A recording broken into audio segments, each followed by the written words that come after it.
Hari ini telah di Yudisium mahasiswa Fakultas Vokasi sebanyak 91 orang, dengan harapan mereka telah di Yudisium karena ini Fakultas Vokasi, dengan harapan mereka siap untuk berkarir karena vokasi adalah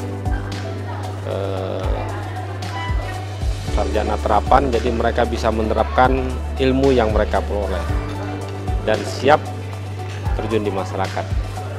Assalamualaikum warahmatullahi wabarakatuh. Perkenalkan, nama saya Safitri Anggraini. Alhamdulillah acara Yudisium Fakultas Vokasi pada hari ini berjalan dengan lancar. Semoga kami semua yang di Yudisium pada hari ini bisa cepat mendapatkan pekerjaan dan bisa sukses untuk kedepannya.